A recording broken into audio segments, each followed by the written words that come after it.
야곱의 처절한 실패라는 제목을 함께 은혜를 나누는데, 굳이 부제를 한 번 더 달아본다면 고난의 폭풍 속에서도 은혜를 빼앗기지 말라라는 거예요.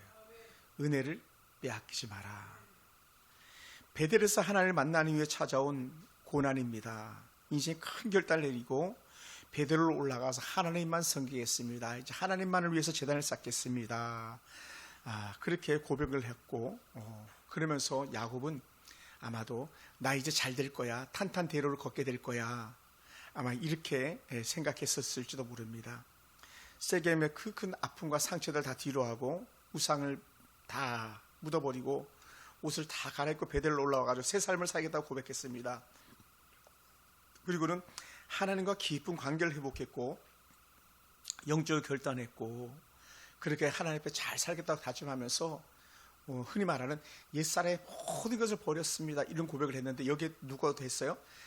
야곱만 한 게 아니라 야곱의 그 자녀들, 집에서 기르는 군사들, 식솔들까지 다 했을 거라고요. 하다못해 종들까지도. 우리 식구는 전적으로 하나님만 섬기겠습니다, 이렇게 고백했는데, 근데 놀란 게 뭐냐면 그렇게 고백했는데 고난이 없으면 얼마나 좋겠습니까? 우리 신앙생활 잘하겠다고 고백하고 나갈 때에 막 일이 순탄하게 풀리면 얼마나 좋을까요? 근데 결코 그렇지 않더라고요. 은혜의 최절정기에 이르렀을 때에 시험조차도 또 더 큰 시험거리가 몰려오더라는 거예요. 야곱이 가장 사랑했던 아내 라헬이 마지막 12번째 아들을 낳고는 죽어버렸어요. 야곱이 제일 사랑하는 사람이 누구냐면 바로 라헬이었거든요. 라헬이 아들 낳다 죽어버렸습니다. 그래 얼마나 가슴이 아프겠습니까? 그런데 그것만이 아니라 그냥 아내 잃은 것도 슬픈데, 오늘 읽었던 마지막 본문에 가서 이렇게 말하잖아요. 르우벤이 가서 그의 아버지 첩 비라와 동침함에 이스라엘이 이를 들었더라라는 거예요. 다른 말로 하면 아버지 부인을 비록 첩이지만 아들놈이 취한 거예요. 이런 개망나니 아들이 있습니까? 근데 누구도 그랬어요. 우리가 잘 아는 다윗도 아버지가 품었던 궁에 있는 여인들을 압살롬이라는 아들이 취했잖아요. 그러니까 참 이 성경은요, 조금도 가감 거짓 없이 우리들의 부끄러움 수치들도 다 드러내면서 그럼에도 불구하고 이렇게 나오는 거예요. 참 가슴 아픈 얘기죠.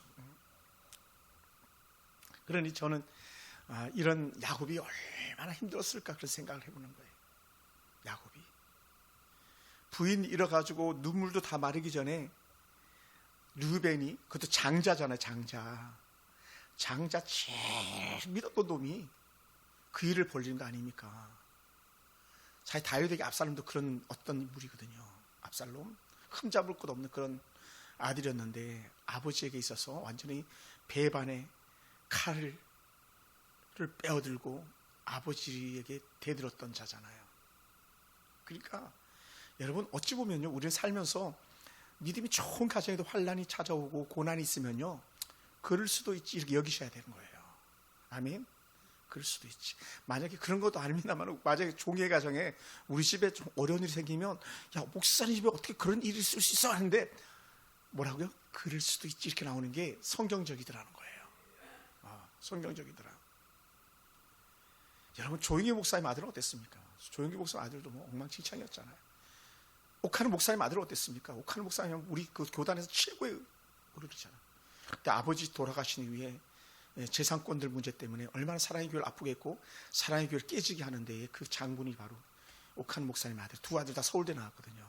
잘 키운 것 같았잖아요. 아버지 돌아가시고 난 다음에 그런 어려운 문제들이 생겼잖아요.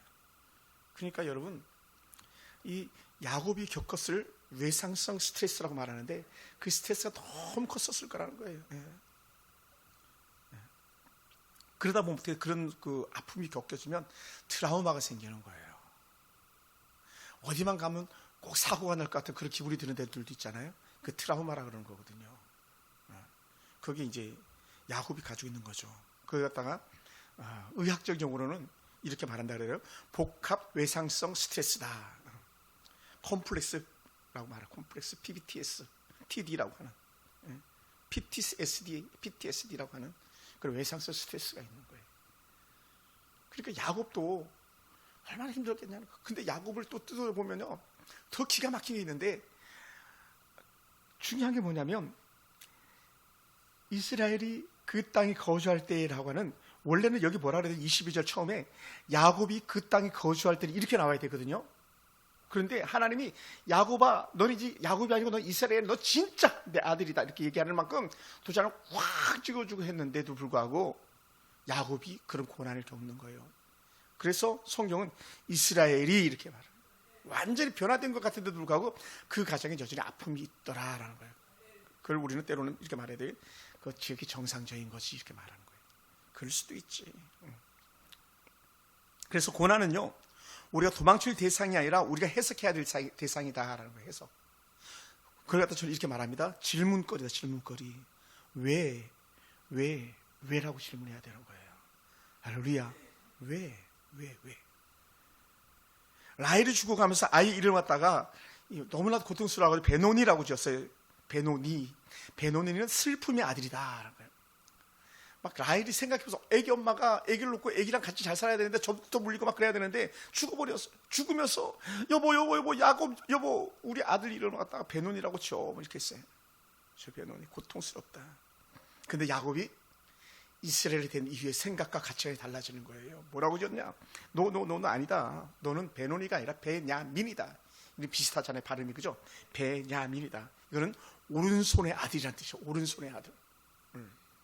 그래서 이 오른손의 아들로 그를 완전히 이름을 바꿔버린 그 야곱의 모습이에요. 이게 신앙이 변화된 야곱의 모습이에요. 전에 같았으면 아유 저놈은 차라리 나지 말지. 내 사랑 아내를 빼앗아 가다니, 아내를 죽게 하더니 이렇게 원망과 좀 자조적 섞인 말을 써야 되는데 그렇게 말하지 않고 야곱은 고난을 재해석하는데 어떻게 해석했냐? 하나님 관점에서 해석한 거예요. 할렐루야. 하나님의 관점에서. 그래서 우리가 생각할 때는 라헬이 죽어가면서는 어떻게 내 인생이 이렇게 슬프냐, 내 인생이 이제 끝났다 하면서 베논이라 그랬는데 너 아니야. 여보 당신은 비록 죽어나가지만 이 아이는 슬픔의 아들이 아니야. 오히려 하나님의 영광과 하나님의 기쁨이라고 말하는 베냐민이라고 지은 거예요. 할렐루야. 얼마나 이게 귀한지 몰라요. 그래서 하나님은 야곱을 만난 하나님이었고 야곱은 하나님을 만난 이후에 역사가 새로워지는 거예요. 비록 아내를 잃었지만 평생 아내를 잃은 슬픔에 상처를 달고 사는지 모르겠지만 그럼에도 불구하고 그 아내를 잃고 남에도 불구하고 아들을 통해서 소망을 갖는 그런 야곱의 모습을 보여준 줄 믿습니다. 그러므로 사랑하는 성도 여러분, 우리 꼭 기억해야 돼요. 고난이 찾아올 때 우리 도망치는 것이 아니라 고난과 정면 승부하는 거예요. 고난과 정면 승부. 그러니까 만약에 남편이 어렵잖아요. 그 남편이랑 같이 가는 거예요. 남편을 버리고 도망가는 게 아니에요. 아내를 버리고 도망가는 게 아니에요. 그리고 보세요. 우리 교회도 그런 사람들이 있었잖아요. 예전에 아내가 남편과 자식을 버리고 도망가니까 그 자녀들이 어떻게 됩니까? 엉망진창이 되잖아요. 아빠 혼자 간수도 못하니까 얼마나 힘들었겠습니까? 그 남편의 마음은. 고난이 있을 때에 우리나라 속담에 백지장도 맞들면 낫다, 종이 한 장도 맞들면 더 가볍다는 그런 표현이었잖아요. 고난은 같이 힘을 합치면 이겨낼 수 있는 여지가 있어요. 할렐루야. 할렐루야. 그러니까 우리 그 덕영형제님 살면서 인생이 그렇게 쉽진 않아? 그런데 걱정할 게 없는 게 뭐냐면 같이 진들어줄 수 있는 아내가 있잖아요. 같이 함께. 그래서 제가 좋아하는 아이스크림이 있어요. 투게더. 투게더. 엄마 아빠도 함께 투게더. 같이 가는 거야. 같이. 성도도 같이 가는 거예요. 여러분 제가 모자라는 게 얼마나 많겠어요. 그럼 그렇다고 질문들이 저만 모자랍니까? 우리 다 모자라잖아요. 그러니까 같이 가는 거예요. 모자람을 보완시해 주는 좋은 동반자로 같이 가주는 거죠. 그래서 고난은 나를 망가뜨리는 그런 수단이 돼서는 안 되고 오히려 나를 발전시키는 그런 과도기 수단이 돼야 되는 줄 믿습니다. 할렐루야. 나를 발전시키는. 그러니까 제가 그래서 군생활 할 때도요. 저는 저 경기도 포천 이동골짜기에서 근무하면서도 방송통신대를 제가 이렇게 공부하고 막 그랬었어요. 경영학과를 공부했었죠. 경제학과. 기업이윤의 정당성이라는 그 논문도 쓰고 막 그랬던 적이 있었습니다. 군생활 하면서 돈도 많이 썼죠. 사랑하는 성도 여러분, 그러니까 위기면은 그 위기를 통해서 나를 어떻게 더 성장시키고 발전시킬까를 그렇게 찾아야 되는 사람들인 줄 믿습니다. 그러니 이 야곱은 아내를 통해서 낳은 아들 베노니가 제가 오히려 내게 큰 힘이 되고 능력이 될 거라고 하는 그 위로의 마음이 그에게 있는 거예요. 그래서 오른손이다, 오른손에 힘이 있다라고 하는 그런 해석, 하나님의 능력이다라고 하는 그런 이름을 다 재해석하면서 자기 아들 삼은 줄 믿습니다. 여러분, 그럼에도 불구하고 우리가 또 다시 한번 질문거리가 생기는데, 야곱의 철저한 실패라고 했던 이유 중에 하나가 뭐냐면요, 야곱의 가정은요 정말 무너진 가정이에요. 그러니까 우리 집사님들 가정 부끄러울 하나도 없고요, 권사님들 가정이나 우리 가정 부끄러울 하나도 없어요. 세상 가정 부끄러울 하나도 없어요. 야곱만한 가정보다 훨씬 더 나은 가정이잖아요. 야곱보다 나아요. 왜 그러냐? 왜 야곱보다 우리가 낫냐? 야곱의 인생의 치명적 실패는요, 루벤을 통해서 볼 수 있는데, 루벤이 장자임에도 불구하고 아버지에게 가장 수치스러운 존재가 돼버리고 만 거예요. 누구도? 다윗도 그랬잖아요. 다윗도. 그러니까 우리는 항상 연약함, 약점이 있으면 거기서 주저앉는 것이 아니라 그걸 통해서도 하나님을 바라볼 수 있는 영적 안목이 열리기 원합니다. 반면에 그런 아들들은요, 폐륜으로 좋은 열매를 맺을 수가 없었어요. 루벤 어떻게 됐습니까? 장자임에도 불구하고 장자권을 행사할 수가 없었어요. 장자의 뒤를 이어서 그러니까 시몬이나 레위가 그 장자권을 이어받아야 되는데 시몬과 레위도 장자권을 이어받지 못했어요. 왜 그랬는가?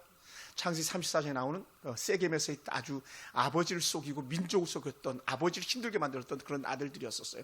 너무나도 많은 피를 흘리게 했던 아들들이었어요. 그러니까는 시몬도 장자가 될 수가 없었고 레위도 장자가 될 수가 없었어요. 그래서 나온 게 누구냐? 유다예요. 유다. 네 번째 아들이 야곱의 장자권을 이어가고 있고, 네 번째 아들 통해서 예수님과 다윗의 계보가 이어지는 거예요.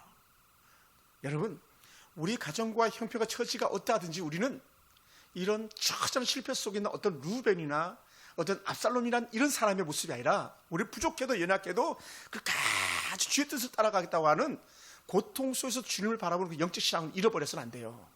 할렐루야. 결코. 그러니까 야곱이 얼마나 힘들었겠어요. 그러니까 야곱이 막 우리 같은 막 가슴을 쳤을 거예요. 내가 저놈 자식을 낳고 미역국을 끓여 먹었다니. 당신이 낳고 미역국 먹었잖아. 예를 들어서 네가 잘했다, 내가 잘했다. 막 아들은 엄마 책임 아니야, 아들은 아빠 책임 아니야. 막 서로 막 이렇게 했었을지도 모르는 그런 상황 속에 놓여 있는데, 중요한 게 뭔지 아세요?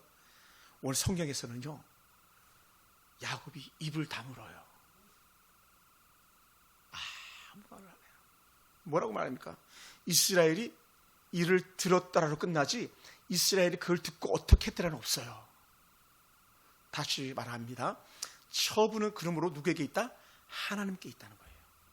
르벤의 그 폐역망동했던 그 행동의 결과의 책임은 르벤의 온전한 몫이었지 아버지 야곱의 몫으로 돌리지 않았어요. 후에 다윗도 마찬가지. 후에 이제 우리가 다윗을 계속 공부하겠습니다만은 다윗도 마찬가지. 아들 압살롬은요, 시신도 못 거뒀잖아요. 천하의 다윗이 아버지인데 아버지가 자기 아들 시신도 못 거둬요. 최소한 우리 시신은 거두잖아요. 저 한강물에 빠졌을 때 수많은 돈을 들여가지고 우리 아들 시신 찾아야 된다고 얼마나 많은 잠수비 막 투입되는지 몰라요. 남편 찾아야 된다고 저는 그걸 목격했거든요. 제가 제일 먼저 달려갔었으니까. 우리 남편 찾아야 된다고. 일산대교 건설할 때에 제가 아는 권사의 남편이 거기서 떨어져서 돌아가셨거든요. 물론 나중에 찾았습니다만. 그런데 천하의 다윗도 압살롬이라는 아들이 시신을 거둘 수가 없었어요. 그러니까 오늘 성경 뭐라고 말했다? 이스라엘이 이를 들었더라 라고 그냥 끝나버려요. 그러니까 22절에 이스라엘이 두 번이나 나와요. 처음 이스라엘이 그 땅에 거주할 때, 두 번째 이스라엘이 이를 들었더라. 다른 말로 하면 야곱이 그 땅에 거주할 때에 야곱이 들었더라 이렇게 나와야 되는데, 야곱이 달라진 야곱이에요. 어디서 달라졌습니까? 베델에서. 자식 놈들은 안 바뀌었습니다. 자녀들은 안 바뀌었습니다. 누구를 바뀌었어요? 아버지 엄마는 바뀌는 거예요. 할렐루야. 할렐루야. 그러니까 엄마 아빠가 바뀌면 그 가정에 소망이 있어요. 그럼에도 불구하고. 그러니까는 야곱이 이스라엘이 되는 순간에 어떻게 돼? 그런 페론의 아들이 있음에도 불구하고 이스라엘 12지파를 형성한 데 있어서 누구는 죄가 없어요? 르벤도 여전히 그 가운데 서더라는 거예요. 그래서 여전히 이스라엘 12지파면 르시레유, 다나가, 이스요베 12아들 이름 다 나오는 거예요. 르벤, 시몬, 베냐민 쭉쭉쭉쭉 해서. 거기에 이렇게 천하의 폐륜을 저질렀던 르벤이라고 해서 하나님께서 이스라엘 12지파에서 르벤을 싹 빼지 않아요. 이게 은혜예요. 할렐루야. 그게 은혜더라고. 저는 그래. 제게는 그게 은혜였어요. 야, 그럼에도 불구하고 하나님은 야곱의 심령 르벤을 바라보았지만 그를 버리지 않으셨다라는 거예요. 하나님이 르벤을 버리지 않으셨어요. 여러분, 야곱의 그 사람 인간성은 다 팽개쳐버리고 망가진 것 같았어도 그러니까 이스라엘로 바뀌는 순간에 완전한 하나님의 사람으로 야곱이 거듭난 그런 은혜가 있는 거예요. 할렐루야. 그러니까 여러분 남편들이 모자라고 자녀들이 모자라고 우리들이 비록 모자랄 때 우리는 야곱의 시선을 바라보면 여전히 모자라는 거예요. 그걸 누구 시선으로 바라봐야 돼요? 이스라엘의 시선으로 바라봐야 돼요. 할렐루야. 여러분 저를 위해서 그렇게 기도해 주셔야 돼요. 하나님, 우리 목사님이 이스라엘 변화된 야곱의 시선으로 우리 성도를 바라보게 하시고 이 시대를 바라보게 도와주시옵소서라고 말해야 돼요. 여러분도 저를 그렇게 봐주셔야 돼요. 여러분 야곱의 시선으로 바라보면 저는 아무것도 할 수 없는 천하의 무력한 자가 되고 말아요. 여러분 이스라엘의 시선으로 저를 바라보면요, 우리에게 소망이 있고 제게도 소망이 있는 줄 믿습니다. 할렐루야. 예, 오늘 본문이 그걸 저는 말하고 있는 것을 여전히 이렇게 한번 느껴봅니다. 그래서 은혜를 그러면 야곱이 왜 빼앗기지 않았는가 했을 때에 오늘 제가 오전에 금원 말에 금식을 합시다 했었는데 여기에 나오는 거예요. 야곱이 말하지 않더라는 거죠. 야곱이 결정적인 순간에 입을 다문 두 사람이 있다면 저는 이 사람을 듣고 싶어요. 하나는 사라. 야, 사라요. 읽을 때마다 저는 은혜가 되고 위로가 되고, 아들 이삭을 드려야 할 때 사라는 한마디도 하는 것이 성경 본문에 안 들어가거든요. 야곱이 그렇게 아들 르벤이 피해를 줬을 때 우리 아버지 같았으면 장작 빼가지고 저 죽었을 거예요. 이놈의 새끼 하면서 막 성적표 성적 조금만 떨어져도 막 이 곽고무 빼가지고 막 곽고무 부러질 때까지 제가 맞았거든요. 근데 야곱은요, 하나님이 어떻게 하시는가 보자 꼭 이러는 것 같아요. 이런 내용이 어디서 나오냐면 나중에 요셉 때 그런 고백이 야곱을 이베스를 통해서 나와요. 사랑하는 성도 여러분, 따라해봅시다. 때로는 말하지 않는 것이 덕이 됩니다. 은혜가 됩니다. 너무 거창하고 덕이 된다. 누구에게? 내게 덕이 된다는 거예요. 내게. 여러분, 아내의 연약함, 남편의 연약함, 자녀들의 연약함, 우리 성도들의 연약함 다 막 끄집어내보세요. 그럼요, 완전히 그냥 뭐랄까요, 시궁창물 같은, 아니면 설거지물 같은. 옛날에 설거지물은 막 항아리에다 받아놨거든요. 그 거름으로 쓴다고, 아니 돼지 준다고. 그 가만히 내비두면 그 밑에 다 더러운 거 깔아앉아 있잖아요. 그막 다 이거랑 똑같은 거예요. 근데 사실은 우리 본성 속에 뭐가 다 있어요.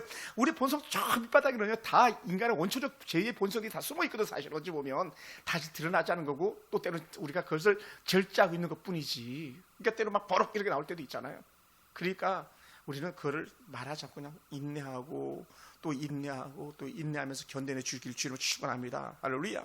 그래서 이런 큰 실패, 또 때로는 고난이 우리의 마음에 때로는 여호와의 샬롬 평강을 빼앗아갈 수 있습니다. 그런데요, 여호와의 평강 샬롬을 잠시 잠깐 빼앗아갈 수 있어도요, 우리가 하나님께 받은 구원의 은혜 이스라엘은요 빼앗아갈 수가 없는 거예요. 다른 말로 구원은 빼앗아갈 수가 없습니다.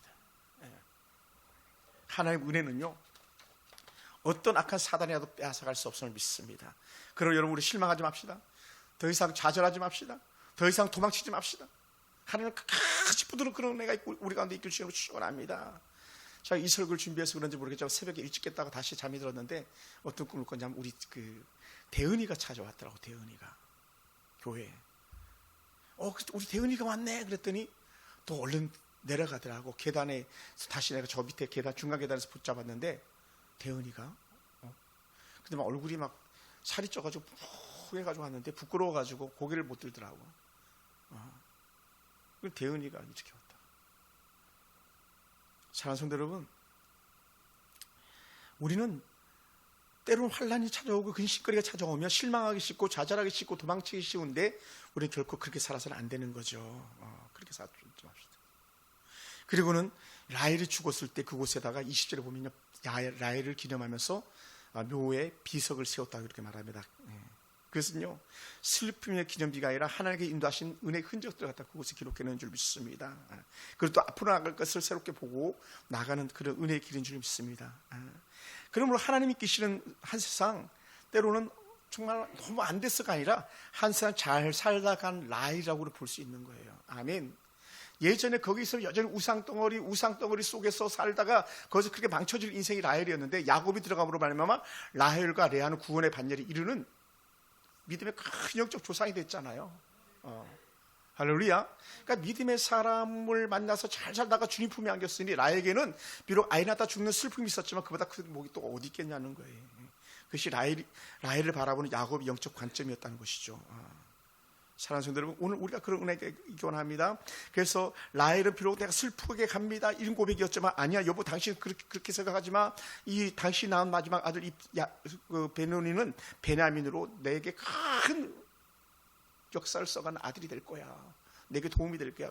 그런데 정말로요, 후에 알고 봤더니 이 베냐민이 이스라엘 역사에 있어 결코 지울 수 없는 아주 큰 선들을 그어나갑니다. 큰 선들을 그어나가요. 할렐루야.